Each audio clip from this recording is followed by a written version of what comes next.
अस्सलाम वालेकुम dear student, myself Mohammad Faisal. बेटा आज के लेक्चर के अंदर हम लोग सिग्मा और पाई बॉन्ड के अंदर क्या करेंगे, डिफरेंस को देखेंगे। सिग्मा बॉन्ड क्या होती हैं और पाई बॉन्ड क्या होती हैं। सिग्मा बॉन्ड जो होते हैं वो स्ट्रॉन्गर क्यों होती हैं, पाई बॉन्ड जो होते हैं वो वीकर क्यों होती हैं। जिनमें सिग्मा बॉन्ड होता है वो कौन से रिएक्शन देते हैं और जिनमें पाई बॉन्ड होता है वो कौन से रिएक्शन देते हैं। इस तरह के बहुत सारी डिटेल के अंदर हम लोग क्या करने वाले, डिस्कस करने वाले हैं। तो सबसे पहले बेटा हम लोग जब सिग्मा और पाई बॉन्ड में डिफरेंस को देखते हैं तो सबसे पहले हम ये देखते हैं कि सिग्मा बॉन्ड किस तरह बनता है। तो जब भी हमारे पास ऑर्बिटल आपस में हेड टू हेड ओवरलैपिंग करते हैं तो उस दौरान हमारे पास जो बॉन्ड बनता है वो बेटा हमारे पास सिग्मा बॉन्ड बनता है। तो हम लोग कहते हैं sigma bond is formed by the head to head overlapping. जिस तरह ये एस आपस में हेड टू हेड ओवरलैप कर रहे हैं तो इनके एस जब ओवरलैपिंग होती है तो उस दौरान जो हमारे पास बॉन्ड बनता है वो बेटा कौन सा बॉन्ड होगा, सिग्मा बॉन्ड होगा। इस तरह जब एस और पी आपस में ओवरलैपिंग करते हैं, अगर वो हेड टू हेड कर रहे हैं तो उस दौरान भी जो हमारे पास जो बॉन्ड बनेगा वो भी बेटा कौन सा होगा, सिग्मा बॉन्ड होगा। जब पी आपस में ओवरलैपिंग करते हैं, ये भी पी और ये भी पी आपस में ओवरलैपिंग करते हैं, अगर वो हेड टू हेड ओवरलैपिंग कर रहे हैं उस दौरान जो बड़ा पी और पी के दरमियान में जो बॉन्ड बनेगा वो भी हमारा क्या होगा, वो भी हमारा सिग्मा बॉन्ड होगा। तो जो हमारे पास अगर जो हमारे पास ये ऑर्बिटल जो है वो आपस में साइड वाइज ओवरलैपिंग करते हैं या पैरेलल एक दूसरे को ओवरलैपिंग करते हैं तो उस दौरान जो हमारे पास बॉन्ड बनेगा वो हमारे पास कौन सा बॉन्ड बनता है बेटा, पाई बॉन्ड बनता है। और जब हम सिग्मा बॉन्ड की बात करते हैं, सिग्मा बॉन्ड जो है वो बेटा एस के दरमियान भी बनता है, एस पी के दरमियान भी बनता है और पी के दरमियान भी क्या होता है, सिग्मा बॉन्ड बनता है। लेकिन जो हमारे पास पाई बॉन्ड होता है वो सिर्फ और सिर्फ पी जो हमारे पास जब आपस में साइड वाइज ओवरलैपिंग करते हैं या पैरेलल ओवरलैपिंग करते हैं उसके दौरान क्या होता है बेटा, बनता है।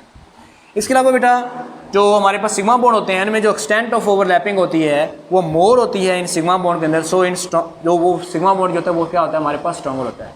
मतलब यहाँ पर ये बता रहा है कि हमारे पास सिग्मा बॉन्ड जो होता है वो स्ट्रॉन्गर क्यों होते हैं। इनमें ये जो एक्सटेंट ऑफ ओवरलैपिंग यानी ओवरलैप करने की जो हमारे पास एक्सटेंशन है, जो ओवरलैपिंग करने की जो एबिलिटी है वो ज़्यादा होती है, जिसकी वजह से इनके ये न्यूक्लाई का जो दरमियान जो डिस्टेंस है वो हमारे पास क्या होता है, कम होता है।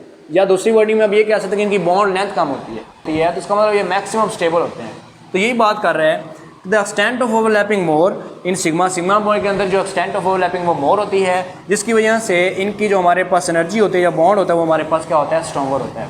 लेकिन यहाँ पर क्या होता है, यहाँ पर ये आपस में साइड वाइज ओवरलैपिंग कर रहे हैं तो इनकी जो ओवरलैपिंग एक्सटेंट ऑफ ओवरलैपिंग यानी ओवरलैप करने की एबिलिटी होती है वो भी क्या होती है, कम होती है, जिसकी वजह से इनकी जो बॉन्ड भी क्या होता है, वीकर होता है। याद रखिएगा बेटा जितनी हमारे पास एक्सटेंट ऑफ ओवरलैपिंग ज़्यादा होगी, इतनी ओवरलैपिंग ऑर्बिटल आपस में ज़्यादा करते हैं उतना वो बॉन्ड स्ट्रॉन्गर होता है।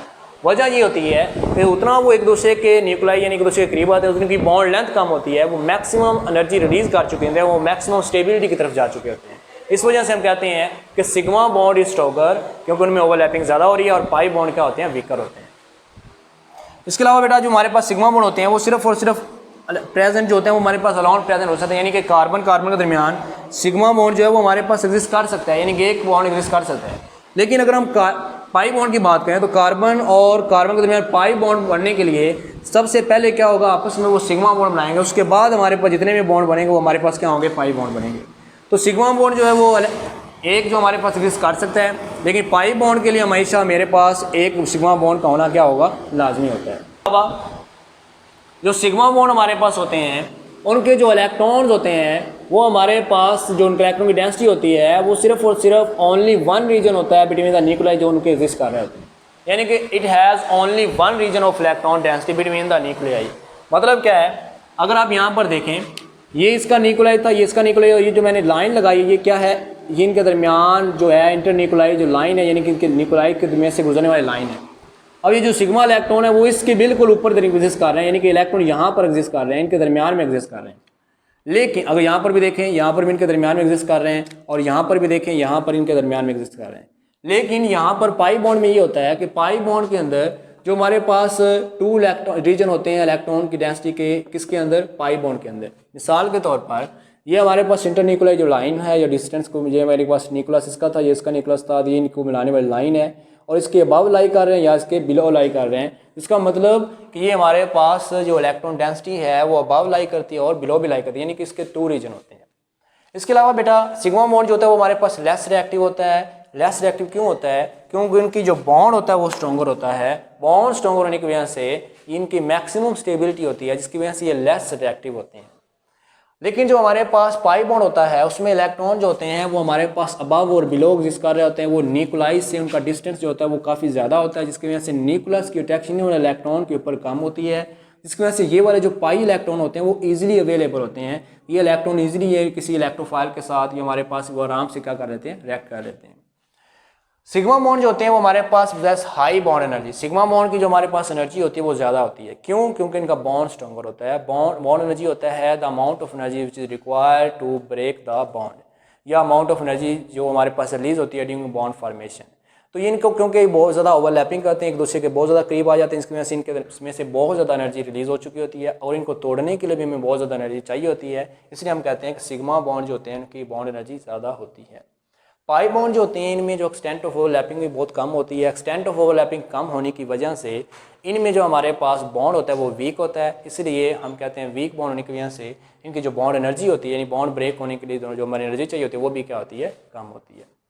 बेटा उसके बाद हमारे पास सिग्मा बॉन्ड जो होते हैं वो हमारे पास influence the geometry of molecule. हमने हमने हाइब्रिडाइजेशन डिस्कस किया था, हाइब्रिडाइजेशन के इंट्रोडक्शन में हमने ये बात करी थी कि हमारे पास ज्योमेट्री होती है किसी मॉलिक्यूल की, उसमें सिर्फ और सिर्फ जो होते हैं वो सिग्मा बॉन्ड ही इन्वॉल्व होते हैं, पाई बॉन्ड इन्वॉल्व नहीं होते। तो सिग्मा बॉन्ड हमें बताते हैं कि किसी मॉलिक्यूल की ज्योमेट्री क्या होगी, पाई बॉन्ड का ज्योमेट्री के अंदर कोई रोल नहीं होता। इसके अलावा बेटा जो वो वाले कंपाउंड अगर हमारे पास सिग्मा बॉन्ड रख रहे हैं तो वो हमेशा सब्स्टिट्यूशन रिएक्शन देंगे। सब्स्टिट्यूशन रिएक्शन मतलब रिप्लेसमेंट होगी कि यहाँ से एक Cl चला जाएगा, यहाँ से एक H आ जाएगा, ये HCl बना देंगे और ये Cl इस H की जगह पर आ जाएगा, तो सब्स्टिट्यूशन हो जाती है। लेकिन जिनमें हमारे पास पाई बॉन्ड होता है, डबल बॉन्ड होता है, वो हमेशा बेटा कौन सा रिएक्शन देते हैं, डबल यानी एडिशनल रिएक्शन देते हैं, यानी उनमें के अंदर चीज़ें आके ऐड होती हैं, वो डबल बॉन्ड से किस में कन्वर्ट हो जाते हैं, सिंगल बॉन्ड में। इसके अलावा बेटा जो हमारे पास अगर हम यानी यहाँ पर बात करें कि कार्बन और कार्बन की यहाँ पर सिग्मा बॉन्ड है और यहाँ पर कार्बन और कार्बन के दरमियान डबल बॉन्ड है, या कार्बन और कार्बन के दरमियान ट्रिपल बॉन्ड है, तो ये हमारे पास सिग्मा बॉन्ड के अंदर एक सिग्मा है, ये डबल बॉन्ड के अंदर एक सिग्मा है और एक ही मेरा बेटा क्या होते हैं हमारे पास पाई होता है। लेकिन जो हमारे पास ट्रिपल बॉन्ड होता है इसके अंदर एक सिग्मा है और बाकी जो हमारे पास बॉन्ड बन रहे हैं यानी वो दो पाई हैं। अगर मैं यहाँ पर सिग्मा बॉन्ड के अंदर देखूँ इलेक्ट्रॉन डेंसिटी, तो ये जो इलेक्ट्रॉन डेंसिटी है यहाँ पर यानी इस न्यूक्लियाई और इस न्यूक्लियाई के दरमियान जो हमारे पास इलेक्ट्रॉन की डेंसिटी है वो कम है क्योंकि कम इलेक्ट्रॉन है। लेकिन अगर हम यहाँ पर देखें ये न्यूक्लियस और ये न्यूक्लियस, तो पाई बॉन्ड में ये जो इलेक्ट्रॉन की डेंसिटी होती है वो मेरे पास क्या होती है, ज़्यादा होती है, क्योंकि यहाँ पर नंबर ऑफ इलेक्ट्रॉन क्या हो गए, ज़्यादा हो गए। तो ये भी डिफरेंस है कि इन सिग्मा बॉन्ड हमारे पास इलेक्ट्रॉन डेंसिटी बिटवीन जो हमारे पास एटम होती है वो क्या होती है, लेस होती है। वेल इन पाई बॉन्ड हमारे पास जो इलेक्ट्रॉन डेंसिटी होती है बिटवीन एटम वो क्या होती है, ज़्यादा होती है। ये बेटा थे डिफरेंस बिटवीन हम लोगों ने सिग्मा और पाई बॉन्ड को हम लोगों ने क्या किया, डिस्कस किया।